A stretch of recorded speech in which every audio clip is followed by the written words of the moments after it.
जय श्री राम दोस्तों। आज एक और नया विषय मैं आपके सामने लेकर हाजिर हुआ हूँ। आज मैं आपको बताऊंगा कि हमारे सामने जब हम अपनी पढ़ाई पूरी कर लेते हैं तो उसके बाद हमारे मन में ये प्रश्न उठता है कि कौन सा अक्षेत्र हमारे लिए कामयाब रहेगा, कौन सी नौकरी, कौन सा व्यापार हमारे लिए फ़ायदेमंद रह सकता है। तो हम इसका अंदाज़ा लगाते हैं कुंडली के 10वें घर से। 10वां घर कुंडली का कर्म भाव कहलाता है और इससे हम कैसे अंदाज़ा लगाते हैं, इसमें हम देखते हैं कि इस घर में 10वें घर में कौन सा ग्रह स्थित है और कौन सी राशि लिखी हुई है। क्योंकि राशि कई बार क्या होता है कि 10वें घर में ग्रह नहीं होता लेकिन अंक लिखा होता है, तो हमें ये पता करना है कि उसमें 1 लिखा है। अगर 1 लिखा है तो उसका राशि स्वामी कौन होगा, उसका राशि स्वामी मंगल होगा। 5 लिखा है तो सूर्य होगा। 4 अंक लिखा है तो चंद्रमा होगा। इस प्रकार मैंने आपको बताया हुआ है पहले वीडियोज़ में। आप देख सकते हैं कि किस राशि का स्वामी कौन सा ग्रह होता है, तो हम फिर उससे अंदाज़ा लगाते हैं। तो आइए जानते हैं, ज़्यादा विलंब न करते हुए। अगर आपके 10वें घर में सूर्य लिखा है तो आप किन नक्षत्रों में किस नौकरी के लिए, किस व्यापार के लिए आप प्रयास करें तो ज़्यादा उत्तम रहेगा।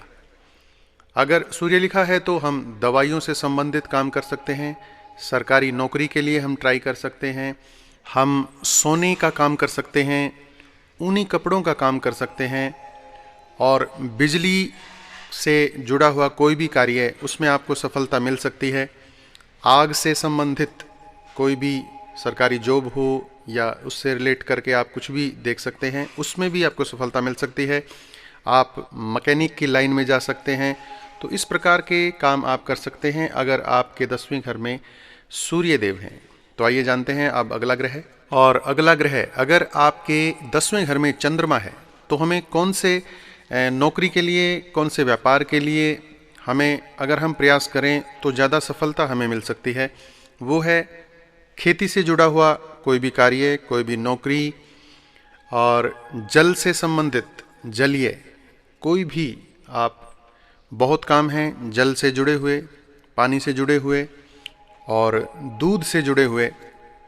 नौसेना से, जिस तरह नेवी की नौकरियां हैं या और मतलब समुद्र से, पानी से, इस प्रकार की बहुत सी नौकरियां हैं, व्यापार हैं, उनको हम ध्यान में रखते हुए हम उस जॉब के लिए ट्राई कर सकते हैं। सिंचाई का कोई विभाग है उसके लिए हम ट्राई कर सकते हैं, तो उसमें जल्दी हमें सफलता मिलने के चांसेस होते हैं। रसायन से जुड़े हुए हम कोई भी कार्य करते हैं, औषधियों से जुड़े हुए अगर कोई भी कार्य करते हैं, तो अगर आपके 10वें घर में चंद्रमा है तो उन फील्ड में आपको ज़्यादा सफलता मिलने के चांसेस हैं। और अगला ग्रह अगर 10वें घर में अगर आपके मंगल है तो मैं आपको पहले बता दूं कि ये बहुत ही अच्छा योग होता है। इसको ज्योतिष में कुलदीपक योग कहते हैं। अगर किसी भी व्यक्ति के 10वें घर में मंगल हो तो ऐसा व्यक्ति अपने कुल का नाम रोशन करता है। अगर 10वें घर में मंगल हो, सूर्य हो, क्योंकि इनको यहाँ पर दिशा बल भी मिलता है।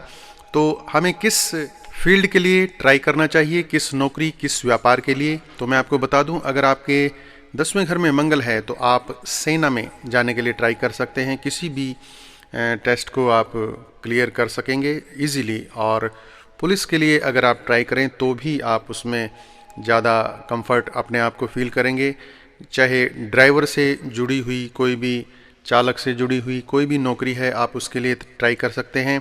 लकड़ी का काम है, अगर आप लकड़ी का आप व्यापार करते हैं तो आप उसको करने में ज़्यादा सक्षम होंगे। और ज़मीन से जुड़ा हुआ कोई भी कार्य है, प्रॉपर्टी डीलिंग का है या खरीदने का, बेचने का, जो भी है, और यात्राओं से संबंधित अगर कोई काम है आप वो कर सकते हैं।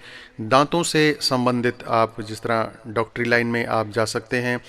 और ईंटों से संबंधित जहाँ पर ईंटों का व्यापार हो, भट्ठों का हो और बेकरी का सामान, आप इनसे संबंधित आप कार्य कर सकते हैं। और अब जानते हैं अगर 10वें घर में बुध हो तो उससे जुड़ा हुआ कौन सा कार्य हो सकता है।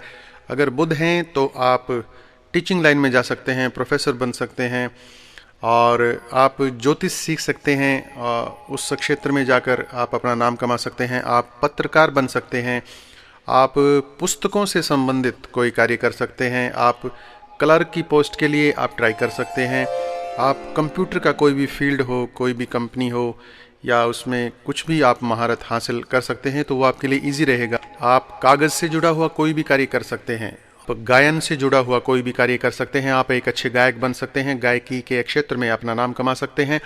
क्योंकि हम वाणी का जब भी विचार करते हैं तो बुद्ध को उससे जोड़कर हम देखते हैं, क्योंकि बुद्ध वाणी का कारक है। तो और अब जानते हैं अगला ग्रह। दोस्तों, अगला ग्रह अगर 10वें घर में अगर आपके गुरु है तो हम कौन सा ऐसा कार्य करें, कौन सा ऐसा व्यापार करें, तो मैं बताता हूँ। आप पढ़ाई का काम कर सकते हैं, आप टीचिंग लाइन में जा सकते हैं, आप पुरोहित का काम कर सकते हैं, आप न्यायालय का काम कर सकते हैं, कोर्ट से संबंधित कोई भी कार्य हो आप वो कर सकते हैं, आप मैनेजर की पोस्ट के लिए ट्राई कर सकते हैं, आप वस्त्रों से संबंधित कोई भी कार्य हो, कोई भी व्यापार हो कपड़ों से संबंधित, आप असिस्टेंट का काम कर सकते हैं, आप ब्याज का, फाइनेंस का आप काम कर सकते हैं, आप फलों से संबंधित कोई भी कार्य आप कर सकते हैं, सब्जियां हैं उसमें आप वो कार्य कर सकते हैं, आप धर्मगुरु का आप कार्य कर सकते हैं, कहीं मठाधीश आप हो सकते हैं। तो इन फील्ड के लिए अगर आप ट्राई करेंगे तो आपके लिए फार बेटर रहेगा। और अब जानते हैं अगला ग्रह है शुक्र। दोस्तों, अगर शुक्र आपके 10वें घर में है या शुक्र का कोई अंक लिखा है, जैसे 7 अंक है, 2 है, तो दूसरी और 7वीं जो राशि होती है हमारी, उसका जो स्वामी होता है वो शुक्र होता है। आप इस चीज़ में आप शक में ना पड़ें कि यहाँ तो कोई ग्रह लिखा ही नहीं है। वहाँ आप फिर देख सकते हैं कि कौन सा अंक लिखा है और उस अंक का वो कौन सी राशि है और उस राशि का कौन सा स्वामी है, फिर आप उससे आप संबंध बना के आप देख सकते हैं। अगर शुक्र है तो आप एक अच्छे कलाकार बन सकते हैं, संगीतज्ञ बन सकते हैं, और आप फैशन डिज़ाइनिंग में ट्राई कर सकते हैं। आप श्रृंगार से संबंधित कोई भी चीज़ हो, कोई भी कार्य हो, कोई भी व्यवसाय हो, कोई भी नौकरी हो, उसमें ट्राई कर सकते हैं। आप कॉस्मेटिक्स से जुड़े हुए किसी भी कार्य के लिए आप ट्राई कर सकते हैं। आप साड़ियों से जुड़े हुए कोई भी व्यापार हो, कोई भी कार्य हो, कोई भी शॉप है, आप वो कर सकते हैं। आप इलेक्ट्रॉनिक्स से संबंधित कोई भी कार्य कर सकते हैं। आप वाहन से जुड़े हुए कोई भी कार्य कर सकते हैं तो उनमें सफलता मिलेगी। आप इंटरनेट, नाच गाना, वस्त्रों से संबंधित मैंने आपको बताया। तो इस प्रकार के जो कार्य हैं आप उनसे अगर आप उसी क्षेत्र में, उसी नौकरी में, उसी व्यापार के लिए अगर ट्राई करते हैं तो आपको ज़्यादा सफलता मिलने के चांस हैं। और अगला ग्रह है दोस्तों शनि। अगर शनि आपके 10वें घर में है, मैं आपको बता दूं शनि नौकरी का ही कारक होता है, और अगर आप नौकरी के लिए ट्राई करते हैं तो ज़्यादा आपको अच्छे रिजल्ट मिल सकते हैं। और मजदूरी से जुड़ा हुआ कोई भी कार्य हो आप उसमें जा सकते हैं। आप लोहे से जुड़ा कोई कार्य हो आप उसके लिए ट्राई कर सकते हैं। आप मशीनों से जुड़ा हुआ कोई भी कार्य हो, निर्माण से, कंस्ट्रक्शन से जुड़ा हुआ कोई भी कार्य है, आप काली वस्तुओं का जहां प्रयोग होता है आप उससे जुड़ा कोई कार्य कर सकते हैं। आप जूतों से संबंधित कोई भी आप शॉप खोल सकते हैं, व्यापार कर सकते हैं। चप्पलों से संबंधित, आप तेल से संबंधित कोई भी कार्य अगर आप करते हैं जिसमें तेल का प्रयोग होता है, और फर्नीचर का काम है आप उसमें ट्राई कर सकते हैं।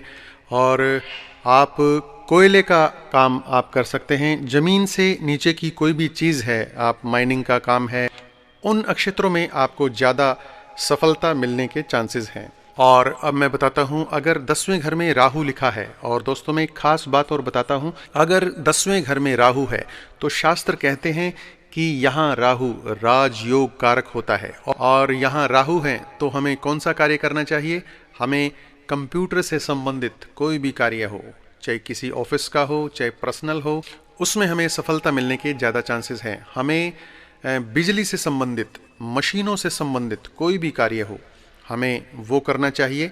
अगर आपके राहु फेवरेबल हैं, मतलब उच्च के हैं, तो बहुत ही बेटर है, या मित्र की राशि में है तो हमें ये देखना पड़ेगा। मैंने ये वीडियो आपको बताया है, पहले मैंने डाला हुआ है, आप उसको देख सकते हैं कि कौन किसका मित्र है, कौन किसका शत्रु है। और तामसिक चीज़ों से जुड़ा हुआ कोई भी कार्य आप कर सकते हैं। और आकस्मिक लाभ जिसमें होता है, एकदम जो फ़ायदा होता है। ऐसे कई प्रोफेशन हैं, जैसे शेयर मार्केट है, सट्टा, लॉटरी, इस प्रकार के हम कार्य अगर करें तो उसमें हमें ज़्यादा लाभ होने के चांसेस हैं। हम कीटनाशक दवाइयों से संबंधित कोई कार्य कर सकते हैं, और हम चमड़े से संबंधित कोई कार्य कर सकते हैं। हम दलाली से संबंधित कोई भी कार्य कर सकते हैं, कमीशन एजेंट हो सकते हैं। और इस प्रकार के हम कार्य अगर करें तो अगर 10वें घर में राहु है तो हमें ज़्यादा सफलता मिलने के चांसेस हैं। और अब अंत में मैं बताता हूँ, अगर 10वें घर में केतु हैं तो हमें कौन सा कार्य करना चाहिए। दोस्तों, अगर 10वें घर में केतु है, पहले तो आप ये देखें कि वो नीच अवस्था में है, उच्च अवस्था में है, उनका जो स्वामी है वो कौन से भाव में है। ये कई प्रकार की चीज़ें हैं जिसके बारे में मैं अलग से एक वीडियो डालूँगा। और हमें ये देखना है कि हम कौन सा कार्य करें। तो इसमें शास्त्रों में लिखा गया है कि अगर 10वें घर में केतु है तो हमें धर्म प्रचारक का कार्य अगर हम करें तो हमें सफलता बहुत जल्द मिलेगी। हम किसी मठ के मठाधीश हम हो सकते हैं। हम पूजा सामग्री से संबंधित अगर कोई शॉप करते हैं, कोई व्यापार करते हैं, तो उसमें हमें ज़्यादा सफलता मिलने के चांसेस हैं। हम कोई भी रिसर्च कर सकते हैं, और धर्म समाज की कोई भी नौकरी हम कर सकते हैं, क्योंकि बड़ी बड़ी संस्थाएं हैं, आप वहाँ अगर ट्राई करें तो आपको नौकरी मिल सकती है। आप एक फिलोसफर हो सकते हैं, आप तत्वज्ञानी हो सकते हैं। आप, क्योंकि केतु जो है जादू टोनों का, झंडों से जुड़ा हुआ कोई कार्य हो आप वो कर सकते हैं। आप केबल से जुड़ा हुआ कोई भी कार्य आप कर सकते हैं। आप लंबे धागों का व्यापार, जहाँ फैक्ट्रियाँ होती हैं, उनमें अगर हम ट्राई करते हैं तो हमें ज़्यादा मिलने के चांसेस हैं। तो दोस्तों, ये था एक छोटा सा अलग से एपिसोड कि किस व्यापार के लिए, किस नौकरी के लिए हमें प्रयास करना चाहिए। अगर आपके 10वें घर में इस प्रकार के ग्रह हैं या कोई अंक लिखा है, और आप देखते रहिए, मैं ऐसे ही ज्ञानवर्धक वीडियो आपके लिए बनाता रहूँगा, और वो दिन दूर नहीं कि आप एक दिन ज्योतिष का कार्य सीख जाएंगे। तब तक के लिए जय श्री राम।